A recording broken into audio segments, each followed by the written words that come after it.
இங்க முத்து இருந்துகிட்டு அவருமே ஒரு புதுசா ஒரு பிசினஸ் ஆரம்பிக்க போறேன் அப்படின்னு சொல்றாரு. இதை கேட்ட உடனே வீட்டுல இருக்க எல்லாருமே பயங்கரமா ஷாக் ஆகுறாங்க.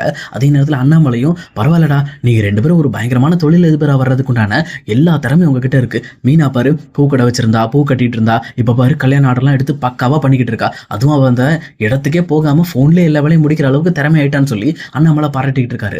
அதே நேரத்தில் முத்துவுமே நீயும் பரவாயில்லடா, நீ சொன்ன மாதிரி இந்த மாதிரி ஒரு புது பிசினஸ் நீ ஸ்டார்ட் பண்ணிட்டேன்னா உன்னை இனிமேல் யாராலையும் பிடிக்க முடியாது, நீங்க 2 பேரும் நல்ல லெவலுக்கு வந்துடுவீங்க அப்படின்ற மாதிரி அண்ணாமலையுமே இங்க முத்துக்கு மோட்டிவேட் பண்ணிட்டு இருக்காங்க. ஆனா இதெல்லாம் கேட்டுட்டு இருக்க ரோஹிணிக்கு ரொம்பவே கடுப்பாயிட்டு இருக்கு. என்ன இது, இவங்க 2 பேரும் முன்னேறிக்கிட்டே இருக்காங்க, இவங்க மேல போக போக நமக்கு தானே பிரச்சனை ஜாஸ்தி ஆகிட்டே இருக்கும். சொல்ல போனா இவங்க கிட்ட பணம் ஜாஸ்தியானா அத்தை ஆட்டோமேட்டிக்கா உங்க அப்பா கிட்ட இருந்து பணத்தை வாங்கன்னு சொல்லி என்ன டார்ச்சர் பண்ண ஆரம்பிச்சிருவாங்களே. இந்த விஷயத்துல எப்படியாவது நம்ம முதல்ல இங்க முத்துவையும் மீனாவையும் அடக்கி ஆகணும் அப்படின்ற மாதிரி ஒரு முடிவுக்கு வராங்க. சொல்ல போனா ஏற்கனவே இங்க விஜயா மீனாவோட ஆர்டரை எடுக்கிறதுக்காக ஒரு விஷயம் பண்ணிருக்காங்க. அது வேற யாரோ சொல்லிதான் பண்ணிருக்காங்க. அது யாருன்னு தெரிஞ்சுக்கலாம்னு சொல்லிட்டு இங்க விஜயா கிட்ட ரோஹிணி போட்டு பாக்குறாங்க.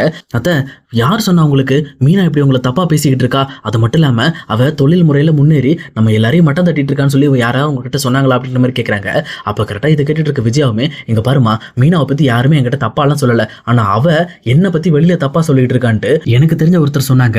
அவங்க எப்பவுமே என்னோட டான்ஸ் கிளாஸ்க்கு வருவாங்க, அவங்க எப்பவுமே மீனாவை பத்தி தப்பாலாம் சொல்ல மாட்டாங்க, ஆனா இவன் மீனா தான் என்னோட கொட்டத்தை அடக்க போறேன் அப்படின்னு சொல்லிட்டு இங்க ஊர் ஃபுல்லா போய் சொல்லிக்கிட்டு இருக்கா. அதனாலதான் அவளை அந்த டெக்கரேஷன் ஆர்டர்ல இருந்து வெளியேற்றணும் ட்ரை பண்ண, ஆனா எல்லாம் வேஸ்டா போச்சு அப்படின்ற மாதிரி இங்க விஜயா கவலைப்பட்டு இருக்காங்க. அதே நேரம் ரோகிணியுமே அப்பனா நம்ம முத்துவையும் மீனாவையும் அடக்கணும்னா நமக்கு அந்த சிந்தாமணியோட உதவி தேவை அப்படின்னு சொல்லிட்டு அவங்களுமே அத்தை நீங்க நாளைக்கு டான்ஸ் கிளாஸ் போகும்போது என்னையும் கூப்பிடுங்க, நானும் வரேன், அவங்களை நான் மீட் பண்ணும் அப்படின்ற மாதிரி கேட்கறாங்க.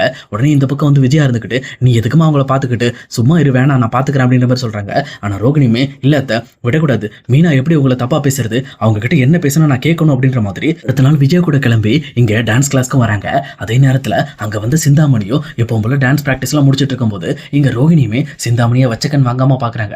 இவங்களை பார்த்தா நல்ல ஆள் மாதிரி தெரியலையே, அது மட்டும் இல்லாம இவங்களை கூப்பிட்டு வந்த காருமே இவங்களுக்கு கிடையாது, வேற மாநில காரு. இவங்க கூட வந்திருக்க ஆளுகளுமே பார்த்தா இவங்களுக்கு தெரிஞ்சவங்க மாதிரி தெரியல, எல்லாமே அடியாள் மாதிரி இருக்கு. அப்படின்னா இவங்க ஒரு சரியான பக்கா ரவுடி அப்படின்ற மாதிரி தெளிவா புரிஞ்சுக்கிறாங்க. அதுக்கப்புறம் எப்பவும் போல விஜயாவுமே இங்க ரோகிணி கூப்பிட்டு இங்க சிந்தாமணிட்ட இன்ட்ரடியூஸ் பண்றாங்க. இங்க பாருங்க, இதான் என்னோட மருமக, என் மருமக வந்து வெளிநாட்டுல இருந்து வந்திருக்கா. சொல்லப்போனா இவளோட சொந்த ஊர் மலேசியா, இவங்க அப்பா அங்கதான் இருக்காரு, கிட்டத்தட்ட 300 கோடிக்கு சொந்தமான சொத்து இவட்ட இருக்கு அப்படின்ற மாதிரி இங்க ரோகிணியை பத்தி பெருமை பேத்திக்கிட்டு இருக்காங்க. ஆனா இதையெல்லாம் பார்த்துட்டு இருக்க சிந்தாமணிக்கு இவளை நான் எங்கேயோ பார்த்திருக்கனே, இவளை பார்த்தா ஒரு அப்படின்னு சொல்லி யோசிக்க ஆரம்பிக்கிறாங்க. அப்ப கரெக்டா தெளிவா புரிஞ்சுக்கிட்ட ரோகிணியுமே நான் தான் ரோகிணி அப்படின்னு சொல்லிட்டு சிந்தாமணியோட எண்ணத்தெல்லாம் களைச்சு விட்டுட்டு இவங்க கிட்ட ரொம்பவே கேஷுவலா பேச ஆரம்பிக்கிறாங்க. அப்ப கரெக்டா இந்த பக்கம் மீனா அவங்கள பத்தி தப்பா பேசுறான்னு கேள்விப்பட்டேன், அவ எப்பவுமே அப்படிதான் ரொம்பவே மோசமானவ அப்படின்ற மாதிரி இங்க மீனாவை அவமானப்படுத்துற மாதிரி இங்க சிந்தாமணிட்ட பேசுறாங்க. இதை கேட்ட சிந்தாமணியுமே நீயாவது புரிஞ்சுக்கிட்டியம்மா, உங்க அத்தையும் புரிஞ்சுக்கிட்டாங்க, ஆனா என்ன அவ பாரு ஆர்டர் மேல ஆர்டர் எடுத்து இப்போ உங்களை எல்லாம் மட்டம் தட்டிக்கிட்டு இருக்கா, இப்ப நீங்க எல்லாம் பாரு கஷ்டப்பட்டு இருக்கீங்க கீழே இருந்து அப்படின்ற மாதிரி இவங்க எல்லாரையும் கஷ்டப்படுற மாதிரியும் மீனா பயங்கரமான அராஜகக்காரி அப்படின்ற மாதிரியும் சிந்தாமணி பேசிக்கிட்டு இருக்காங்க. ஆனா இதெல்லாம் கேட்டுட்டு இருக்க ரோகிணியும் கவலைப்படாதீங்க, அவளுக்கு ஒரு முக்கியமான ட்விஸ்ட் வைக்கலாம், அது நீங்க சொல்றதை வச்சுதான் இருக்கு அப்படின்ற மாதிரி பேசிட்டு அப்புறம் நம்ம அப்புறம் பேசுவோம்னு சொல்லிட்டு சிந்தாமணியோட போன் நம்பரை வாங்கிட்டு ரோகிணி அங்கிருந்து கிளம்பிடுறாங்க. அதே நேரம் இன்னொரு பக்கம் விஜயாவும் சிந்தாமணிட்ட வந்து என்ன மன்னிச்சிட்டு சிந்தாமணி, நீ சொன்ன மாதிரி என்னால அந்த ஆர்டரை தடுக்க முடியல, சொல்லப்போனா அவ எனக்கு எதிரியா எனக்கு போட்டியா இருக்கா, அவளை எதிர்த்து எந்த விஷயம் பண்ணாலுமே எங்க வீட்டுல எல்லாருமே நமக்கு எதிரி ஆயிடுறாங்க, அவளுக்கு ஃபுல் சப்போர்ட் இருக்கு அப்படின்ற மாதிரி பேசிட்டு இருக்காங்க. அப்ப சிந்தாமணி விஜயா கிட்ட இங்க பாருங்க, நீங்க தப்பான முறையில ட்ரை பண்றீங்க, எப்பவுமே நமக்கு ஆகாதவங்க கிட்ட நம்ம கோபத்தோட வந்து ட்ரை பண்ணக்கூடாது, அந்த இடத்துல நம்ம ரொம்பவே அமைதியாயிட்டு அவங்க கிட்ட அன்பு வச்சுதான் நம்ம சாதிக்க முடியும். நீங்க மீனாவை இவ்வளவு நாளா கோபப்படுத்தியும் டென்ஷன் ஆக்கியும் அவங்கள சத்தம் போட்டும் நீங்க ஏதோ ஒன்று பண்ண பார்த்துருப்பீங்க. ஆனா இதுக்கு பதிலா நீங்க மீனா கிட்ட ரொம்பவே அன்பா நடந்துக்கங்க, ரொம்பவே அன்பா இருந்து அவங்க கிட்ட இருந்து அந்த தொழிலை கொஞ்சம் கொஞ்சமா பிரிக்க பாருங்க. எப்பவுமே கோபத்துக்கு இருக்கிற பலத்தை விட அன்புக்கு இருக்க பலம் பயங்கரமானது, அதை பயன்படுத்துங்க அப்படின்ற மாதிரி இங்க விஜயாக்கு பக்காவா ட்ரைனிங் கொடுத்துட்டு இருக்காங்க. அதுக்கேற்ற மாதிரி விஜயாவுமே வீட்டுக்கு வந்த உடனே இந்த மீனாவை நம்ம அன்பால தான் அடிக்கணுன்ற மாதிரி, மீனா எனக்கு கொஞ்சம் காஃபி மட்டும் வச்சு எடுத்துட்டு வாமா, எனக்கு காஃபி குடிக்கணும் போல இருக்கு அப்படின்ற மாதிரி ரொம்பவே கேஷுவலாகவும் மீனாக்கு மரியாதை கொடுத்து பேசிட்டு இருக்காங்க. அப்ப இதெல்லாம் கவனிச்சிட்டு இருக்க அண்ணாமலை பயங்கரமா ஷாக் ஆகுறாரு. அதே நேரத்துல மீனாவுமே என்னாச்சு அத்தைக்கு, எதுக்காக எனக்கு இவ்வளவு மரியாதை கொடுக்குறாங்க அப்படின்ற மாதிரி அவங்களும் யோசிச்சுட்டு இருக்காங்க. அதே நேரத்துல முத்துவுமே என்ன மீனா இந்த மாதிரி எங்க அம்மா உனக்கு மரியாதை எல்லாம் கொடுத்து காஃபி கேட்கறாங்க அப்படின்ற மாதிரி யோசிக்கிறாங்க. அப்ப மீனா இருந்துகிட்டு இருங்க, இதுக்கு பின்னாடி வேற ஏதாவது ட்விஸ்ட் இருக்க போது, அவசரப்பட்டு சந்தோஷப்படாதீங்கன்ற மாதிரி மீனா தெளிவா புரிஞ்சுக்கிறாங்க. அதுக்கேற்ற மாதிரி விஜயாவுமே எங்க பாரு மீனா, எனக்கு நீ காஃபி வச்சு கொடுத்தெல்லாம் ரொம்ப நல்லா இருந்துச்சு அப்படின்ற மாதிரி மீனா செஞ்சு கொடுக்குற சமையலுக்கு கூட பாராட்டிக்கிட்டு இருக்காங்க. இதை பார்த்துட்டு இருக்க வீட்டுல யாராலையும் நம்பவே முடியல. ஆனா அதே நேரத்துல இன்னொரு பக்கம் ரோகிணியுமே சிந்தாமணிக்கு கால் பண்ணி நான் தான் ரோகிணி பேசுறேன், உங்ககிட்ட கொஞ்சம் தனியா பேசணும் அப்படின்ற மாதிரி சொல்றாங்க. அப்ப சிந்தாமணியுமே சரிம்மா கிளம்பி என்னோட வீட்டுக்கு வா அப்படின்ற மாதிரி இந்த பக்கம் அவங்க எப்பவுமே அலங்காரத்துக்காக பயன்படுத்துற அந்த ஹவுஸ் ஹவுஸ்க்கு வர சொல்றாங்க. அங்க போன ரோகிணியுமே, நீங்க மீனா சம்பந்தப்பட்ட விஷயத்துல ரொம்பவே கோபத்துல இருக்கீங்க அப்படிங்கறத நான் தெரிஞ்சுக்கிறேன். ஆனா எங்க அத்தையை வச்சு மீனாவை எதுவும் பண்ண முடியாது. நம்ம தான் ஏதோ ஒண்ணு பண்ணியாகணும். ஏன்னா அவ வர வர எல்லாரையுமே மட்டம் தட்டி அவ வளர்ந்துகிட்டு போயிட்டு இருக்கா. அவ மேல போக போக வீட்டுல இருக்க எல்லாருமே ரொம்பவே வந்து கேவலமா நடத்திக்கிட்டு இருக்கா அப்படின்ற மாதிரி மீனாவை பத்தி ரொம்பவே கேவலமா பேச ஆரம்பிக்கிறாங்க. ஆனா இதை கேட்டுட்டு இருக்க சிந்தாமணியோ, இங்க பாருமா, நீ என்ன முதல் டைம் பார்க்க வந்த போதே புரிஞ்சுக்கிட்டேன் உனக்கும் மீனாக்கு ஆகாதுன்ட்டு. இப்போ மீனாவுக்கு ஏதாவது ஒரு கெட்ட விஷயம் நடந்தா நல்லா இருக்கும்னு நீ நினைக்கிற, கரெக்டா? நானும் அதான் நினைக்கிறேன். எப்படியாவது அவளை இந்த பூ ஆர்டர்ல இருந்து வெளியில கொண்டு வந்துட்டேன்னா என்னோட பிசினஸும் ஃப்ரீ ஆயிடும். ஏன்னா நானும் அந்த பூ ஆர்டர் தான் பண்ணிக்கிட்டு இருக்கேன். அவ தான் தொந்தரவு பண்ணி நிறைய மண்டபங்கள்ல உள்ள போந்து என் ஆர்டர் ஃபுல்லா பறிச்சுக்கிட்டு இருக்கா. அவளை எப்படியாவது இதுல இருந்து நம்ம நகர்த்துறோம் அப்படின்ற மாதிரி இங்க ராஜாமணி பேசிட்டு இருக்காங்க. இது கேட்டோன்னு இங்க ராஜாமணி கிட்ட, இங்க பாருங்க, எனக்கு தெரிஞ்ச ஒரு 4-5 பேர் இருக்காங்க. அவங்க மூலமா மீனாக்கு அடுத்து கிடைக்கிற பூ ஆர்டரை நம்ம சொதப்பி விட்டுறலாம். அதுல கண்டிப்பா மீனாக்கு நஷ்டமாக்கும். ஏன்னா அவகிட்ட இப்போதைக்கு முதலுன்னு சொல்லி எதுவுமே போடுறதுக்கெல்லாம் கிடையாது.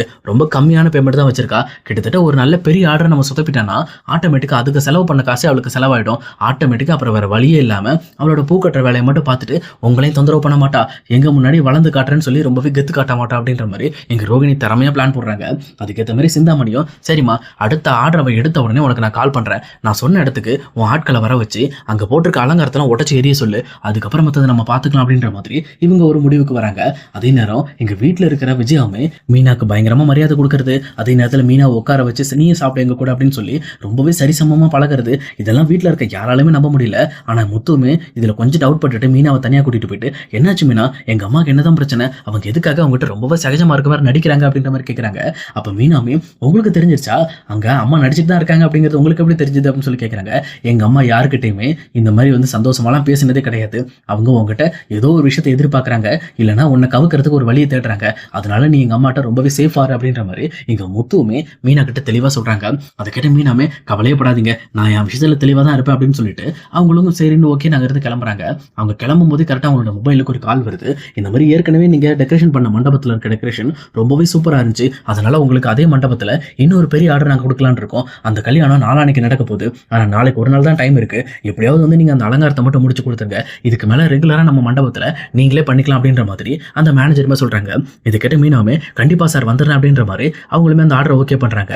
ஆனா அதே நேரம் இன்னொரு பக்கம் இந்த மாதிரி மீனாக்கு ஒரு பெரிய ஆர்டர் கிடைச்சிருக்க விஷயம் இங்க எப்படியோ சிந்தாமணிக்கு தெரிஞ்சிருது.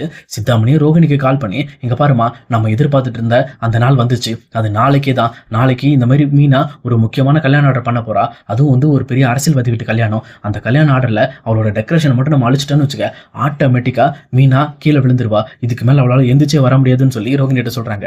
இதை கேட்டுட்டு இருக்க ரோகிணியுமே, நீங்க கவலைப்படாதீங்க, நான் பேசிக்கிறேன்னு சொல்லிட்டு எங்க சிட்டிக்கு கால் பண்ணி தனக்கு தெரிஞ்ச ஒரு 4 அடியாட்களை இந்த கல்யாண மண்டபத்துக்கு அமிச்சு அங்க இருக்கிற டெக்கரேஷனை மட்டும் உடச்சு தூக்குங்க, மற்றபடி வேற ஒன்றும் பண்ண வேண்டாம் அப்படின்ற மாதிரி எங்க மீனாக்கு ஆப்போசிட்டா பண்ண வைக்கிறாங்க.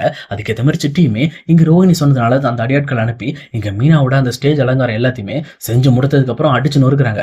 அதே நேரம் மீனாவுமே அந்த அலங்காரம்லாம் முடிஞ்சிட்டு சரி கொஞ்ச நேரம் கழிச்சு போய் பார்க்கலான்னு வந்தா இங்க எல்லாமே நொறுக்கி போய் கிடக்கு.